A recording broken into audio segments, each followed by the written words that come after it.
안녕하세요. 김광호 셀의 이병욱입니다. 파란만장하게 살던 제가 하나님을 만나 완전히 새로운 사람이 된 이야기를 해보려 합니다. 저는 맞벌이 가정에서 외동으로 태어났습니다. 제가 아주 어릴 때부터 사이가 좋지 않으셨던 저희 부모님께서는 다툼이 잦으셨고 유도를 하셨고 체격이 좋으신 아버지는 집안의 물건을 부수고 때리곤 하셨습니다. 결국 두 분은 집에서 최대한 마주치지 않으시려고 아예 집을 들어오지 않으셨고 부모님이 이혼하시던 10살까지 밤이 새도록 혼자 집을 지켰습니다. 아직 어린 나이였던 저는 밤이 되면 혼자 있는 게 무서워서 매일매일 지쳐 잠들 때까지 이불에 뒤집어 쓴 채 TV만 보았습니다. 그 무렵 아버지께서 물려받으신 사업까지 망하게 되자 엄마는 아버지의 술과 폭력을 참지 않으시고 이혼을 결심하셨습니다. 저는 어린 마음에도 아버지를 지켜야 한다는 생각에 아버지를 피해 도망가시는 엄마의 짐을 급하게 차에 실어드렸습니다. 슬프고 무섭지만 아버지가 걱정하실까봐 웃으며 엄마, 그러다가 아빠 오겠다. 빨리 가.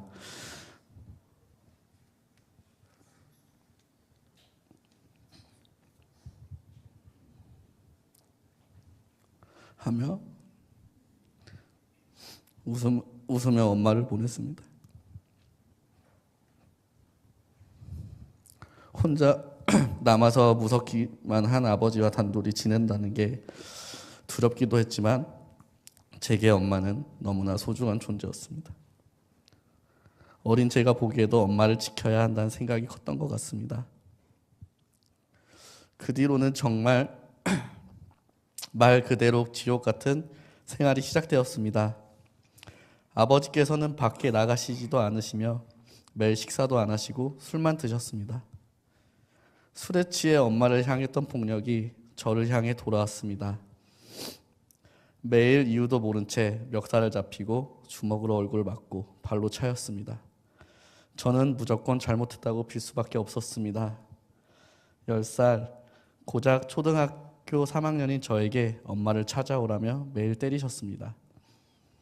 온몸에 맞은 자국과 아예 방치 상태로 지냈기 때문에 옷이 없어서 학교에 가지 못하게 되었고 밥도 해주는 사람이 없으니 먹지 못했습니다. 날이 갈수록 아버지의 폭력은 심해지셨고 계속해서 어머니의 위치를 묻는 아버지께 맞지 않기 위해 거짓말을 하기 시작했습니다. 아버지의 기분이 좋아야 조금이라도 덜 맞는다는 걸 알게 된 후 맞지 않기 위해서 엄마를 어디서 봤다, 어디서 만나기로 했다 이런 거짓말을 지어내기 시작했습니다. 그러면 아버지는 10살밖에 안 된 제 말을 의지해서 저를 데리고 모텔을 돌아다니며 엄마를 찾으러 다니셨습니다. 엄마와 연락도 끊어졌는데 당연히 거짓으로 지어낸 장소에 어머니는 안 계셨고 어머니를 찾으러 갔다가 허탕을 칠 때마다 아버지의 폭력은 평소보다 더 무섭고 었습니다. 자꾸 왜소했던 저는 체격이 좋으셨던 아버지께 반항할 생각은 감히 할 수 없었습니다. 그렇게 편히 자는 것과 먹는 것을 잊고 산 지 몇 개월 후 고모가 찾아와 주셨고 저희는 그렇게 고모네 집 근처 고양시로 이사를 하게 되었습니다. 어린 마음에 다시 안정을 찾게 될 줄 알았습니다. 그러나 자주 만나지 않았던 고모는 제게 관심이 없으셨고 아버지도 여전히 술에 빠져 지내셨습니다. 한 살씩 제가 성장할수록 그에 맞게 폭력도 더욱 세졌습니다. 이유 없이 엄마가 있는 곳을 못 찾는다며 아버지가 던진 재떨이에 눈을 맞아 쓰러졌던 적도 있습니다. 저는 주변에서 우리 아버지만큼의 폭력과 분노가 있는 분의 이야기를 들어본 적이 없을 정도입니다. 얼마나 심각한지 키우던 개가 짖는다고 입을 때려서 부러뜨리고 개가 물었다며 맨손으로 이빨을 뽑아버릴 정도였습니다. 그렇게 제게 맞는 것만큼 또 하나의 큰 고통은 바로 끼니였습니다. 아버지가 술을 드시러 나가시면 며칠씩 집을 비우셨기 때문에 저는 혼자서 끼니를 해결해야 했습니다. 밥을 할 줄 몰랐던 저는 냉장고에 덩그러니 딱 하나 있던 큰 통에 담긴 곰팡이를 핀 새우젓과 오래돼서 말라버린 딱딱한 밥을 먹으며 지냈습니다. 그러나 그마저도 없을 때는 줄임배를 붙들고 아버지가 돌아오실 때까지 기다려야만 했습니다. 그래서 고모를 따라서 고양시로 오게 되며 한 가지 좋았던 것은 학교에 다시 다닐 수 있게 되었다는 것입니다. 비록 자신감이 없어서 제대로 친구를 사귀진 못하지만 저를 비슷한 친구 한 명이라도 생긴다면 제게는 그저 감사한 일이었습니다. 그러나 단순히 친구가 없던 초등학생 때와는 달리 중학교에 진학하니 꾀죄죄하고 주눅들어 지내던 저를 괴롭히는 친구들이 점점 생겨나기 시작했습니다. 맞는 게 익숙해서 그런지 같은 반 친구들에게 맞기 시작하고 교복을 빼앗겨도 견딜만 했습니다. 방학이 되면 집에 종일 갇혀서 괴롭히는 친구들의 아이디로 게임을 접속해서 레벨을 올려주는 일을 했습니다. 그런 일이 생기자 몇 명 안 되던 친구도 혹시나 불똥이 튈까봐 점점 저를 모른 척하고 떠났습니다. 그렇게 집에서만 맞고 학교에서도 맞고 주눅들어 지내던 어느 날 평소처럼 저를 괴롭히던 친구가 가만히 앉아있던 제 목을 잡고 사물함으로 끌려가는 일이 있었습니다. 제 목을 조르고 협박하고 괴롭히는 친구를 바라보는 저는 순간적으로 분노가 끌어올랐고 그 친구를 때리기 시작했습니다. 제 안에 그런 분노가 있었는지 미친 듯이 그 친구를 때리는데 제정신이 아닌 것처럼 보였나 봅니다. 같은 반 아이들이 모두 하얗게 질려 저를 말리지 못했습니다. 사실은 그때 기억이 나지 않습니다. 이성을 잃고 그동안 당하면서 쌓여왔던 분노를 모두 쏟아내고 나니 갑자기 눈물이 났습니다. 모든 것이 서러워서 엉엉 우는 저를 이상하게 바라보고 있는 아이들을 뒤로하고 그대로 학교를 나왔습니다. 그런데 그 일을 통해 저는 학교에서 잘 나가는 친구들 눈에 띄게 되었고 다음 날 학교에 가니 소위 일진이라는 아이들이 제게와 친하게 지내자며 손을 내밀었습니다. 친구가 없던 저는 그렇게 일진들과 친해지며 담배와 술, 오토바이를 배우게 되었습니다. 너무나 즐겁고 재밌었습니다. 주눅 들어올만 했는데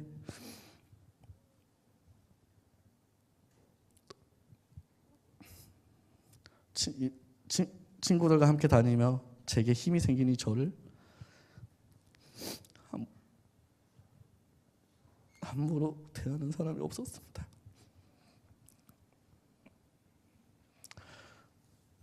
심지어 어른들조차 우리를 무서워하며 피해 다니셨고 저는 그렇게 친구들과 함께라며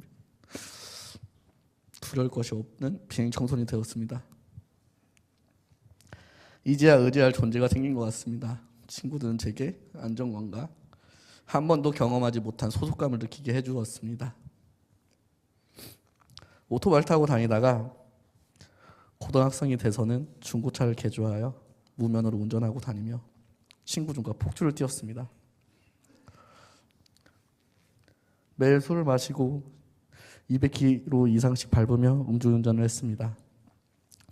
어차피 저는 잃을 것도 없었기 때문에 죽은 것에 대한 두려움도 없었습니다.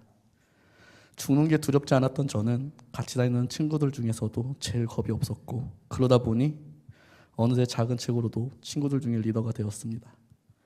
친구들은 겁이 없고 머리가 좋았던 저를 따르기 시작했고 저는 그 친구들을 이끌고 술을 훔치고 오토바이도 훔치기 시작했습니다. 그렇게 수많은 사고를 칠 때 저희 아버지께서는 제게 관심이 없으셨습니다.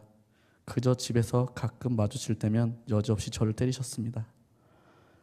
밖에서는 다들 저를 무서워하는데 아버지 앞에서는 힘없고 나약한 어린아이의 모습으로 돌아갔던 저는 집에 들어가는 것도 무섭고 답답했습니다. 아버지는 술에 취해 들어와 제가 잠들어 있으면 자빠져 자고 있다며 얼굴을 밟고 때리셨고 새벽까지 술주정을 하시는 아버지 앞에서 잠시라도 졸면 졸았다고 맞았습니다. 반지하 그 작은 공간에서 피할 수 없어 맞고만 있을 수밖에 없었습니다. 신기하게도 밖에서 다른 친구들을 때리는 것은 두렵지 않은데 아버지는 감히 대들 업무가 나지 않았습니다. 잠들어 있을 때마다 아버지께서 하도 맞으니 이제는 잠드는 것도 두려웠습니다. 아버지가 언제 오실지 모른다는 두려움에 떨며 지내는 것에 너무나 지친 저는 아무 찾지 않는 빌라에 옥상에 올라가 신문을 덮고 자기 시작했습니다. 저와 비슷한 이유로 집에 못 들어가는 친구들과 함께 다 같이 버려진 원두막에서 자는 날도 많았습니다.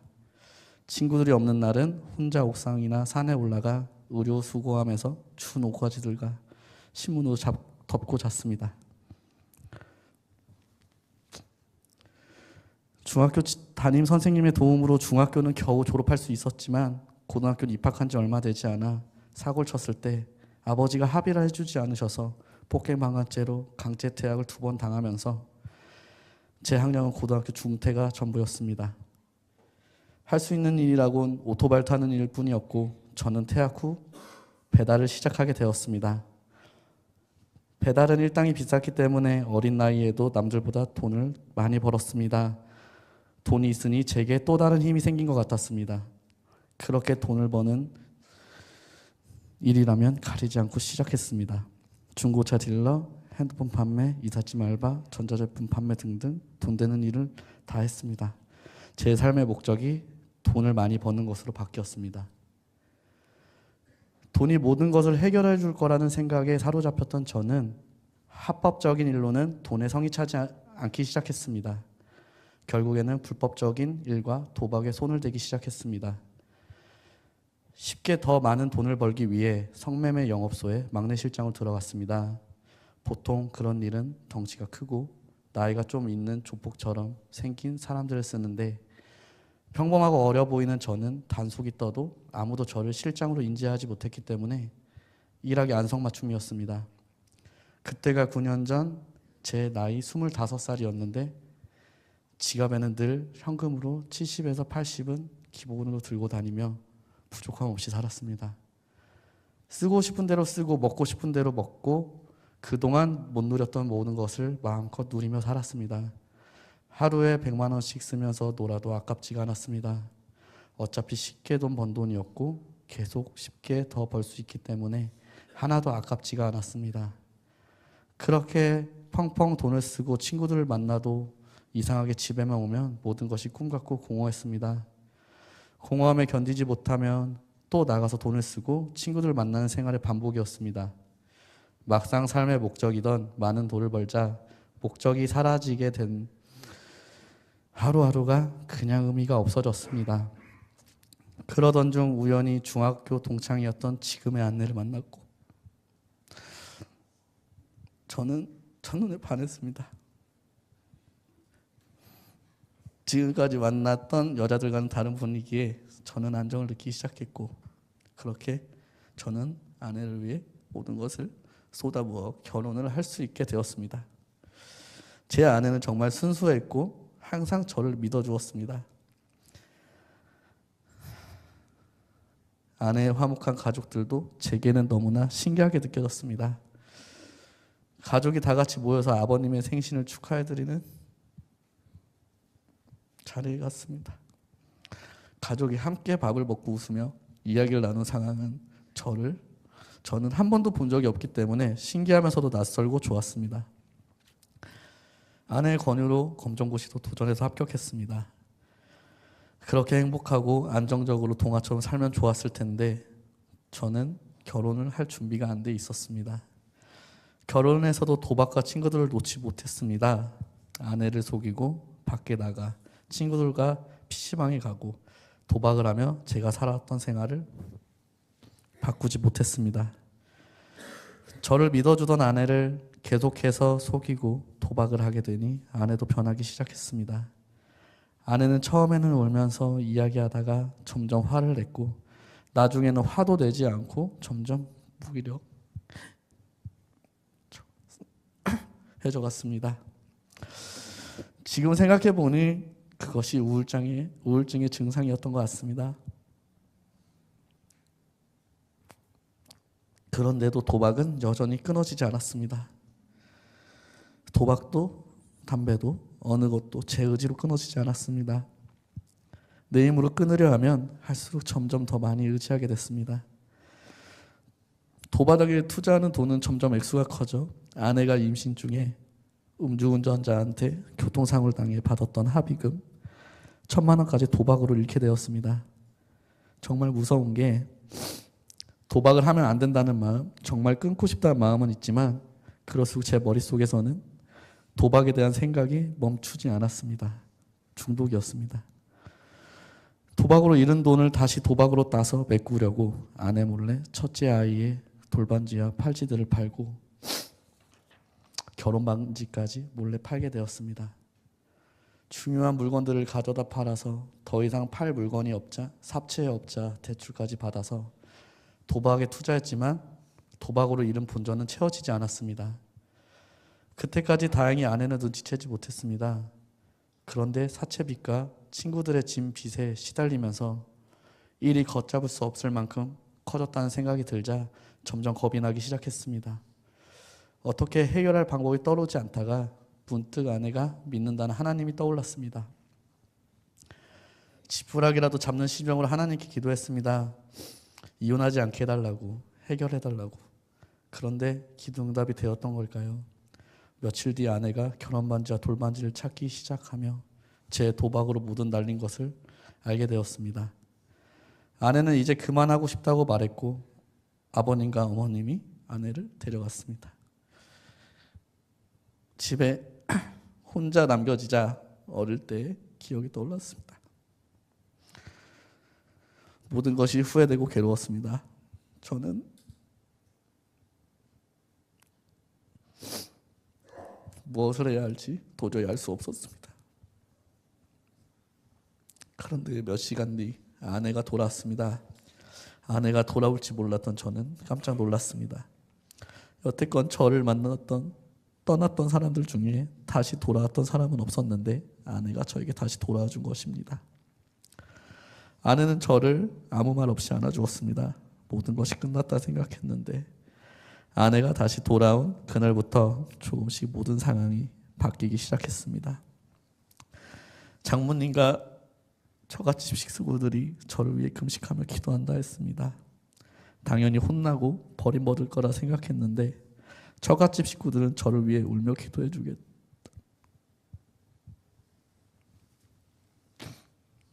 겁니다. 도대체 무슨 상황인지 이해가 되진 않지만 아직 어렸던 저는 아내가 다시 돌아왔고 처갓집에서 여러 상황들을 해결해 주어 큰 위기를 넘기게 되자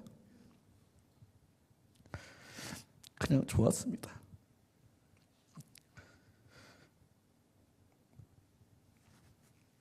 그러나 도박으로 오래된 친구들 다 잃고 많은 빚을 지게 되었고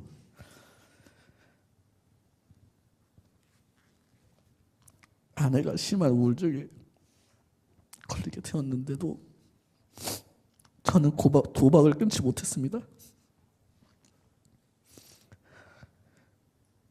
액수가 전처럼 크진 않았지만 계속해서 조금씩 아내 몰래 도박을 했습니다. 둘째 아이가 생겼고 많은 빚을 갚느라 가난에 허덕이던 상황이었기 때문에 어리석게 도박으로 그 큰 돈을 사면 생활이 나아질 거라 생각했습니다.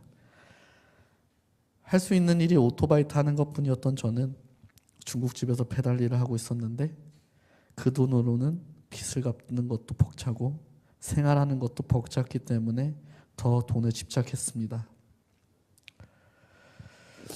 어느 날 하늘숲에 다니던 처형께서 아내와 제게 함께 하늘숲 교회를 와보라 제안하였습니다. 그때까지만 해도 저는 몰랐습니다. 교회 하나로 우리 가정에 엄청난 파장이 일어날 줄. 아내가 먼저 하늘숲 교회에 다니기 시작하더니 갑작스럽게 미등이 생기며 어웨이클 갔습니다.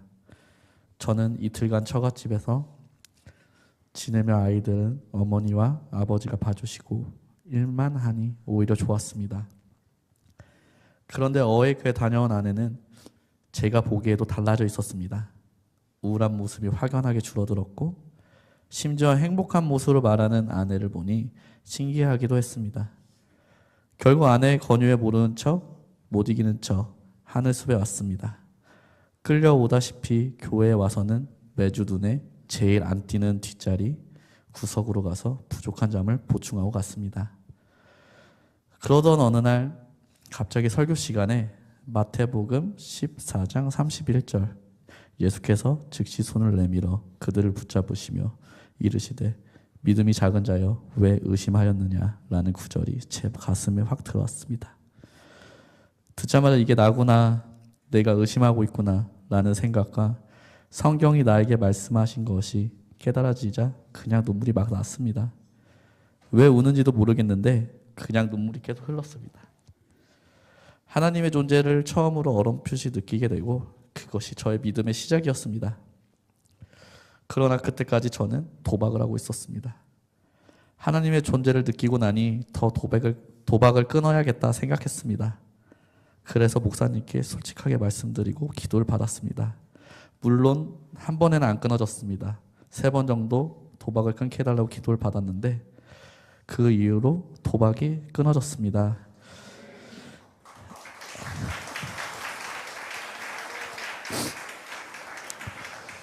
아내가 그렇게 애걸복걸 부탁해도 협박해도 자녀들이 눈앞에서 보여도 끊어지지 않았던 도박이 그냥 이렇게 끊어졌다는 게 사실 저도 많이 당황스럽긴 합니다. 그리고 저는 자연스럽게 어웨이크를 기대하며 갔습니다. 어웨이크에서 저는 제가 어릴 때 묻어놓았던 감정들과 상처들을 직면하게 되었습니다. 쉴 새 없이 울었고 엄청나게 또 울었습니다. 집에 나가시던 엄마의 짐을 제가 실어줬습니다. 10살이었지만 저는 그래도 남자라고 짐을 들어주며 엄마에게 빨리 도망치라고 말했습니다. 그날 떠났던 엄마의 모습, 그리고 그날 이후 아버지의 폭력, 기억하고 싶지 않던 저의 모습들은 하나님이 보여주셨습니다. 그리고 내 안에 진짜 있었던 감정을 하나님은 알려주셨습니다. 엄마가 있었으면 내가 안 맞고 엄마가 맞았을 텐데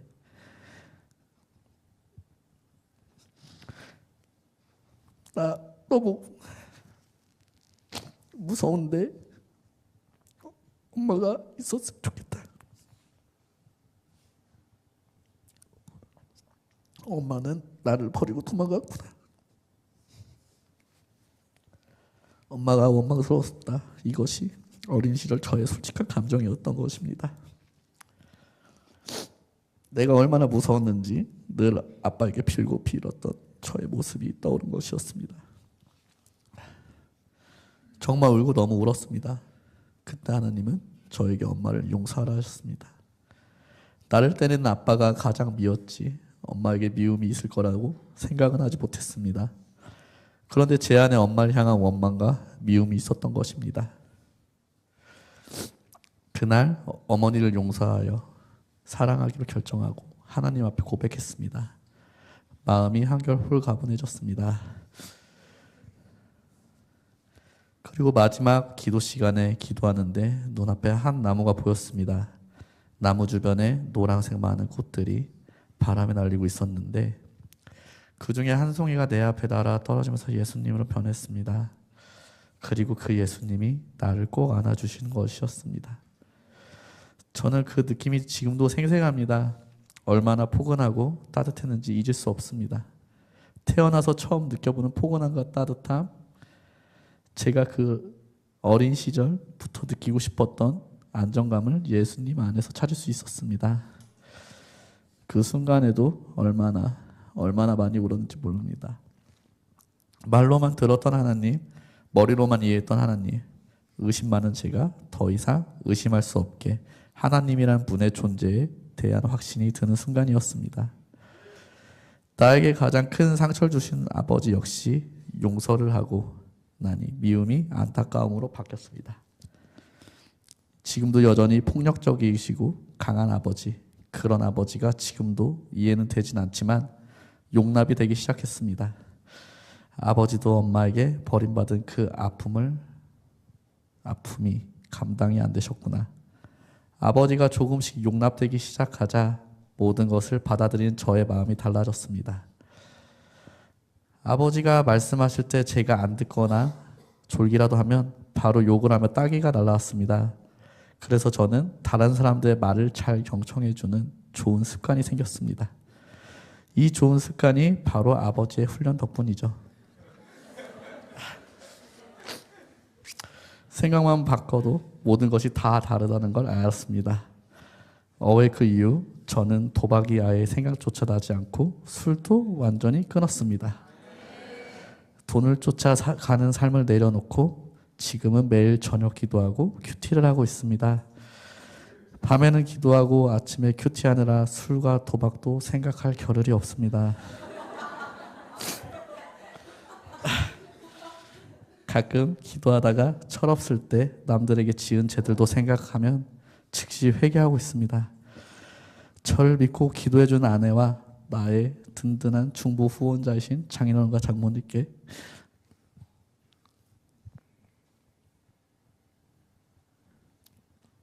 끝까지 저를 버리지 않으시고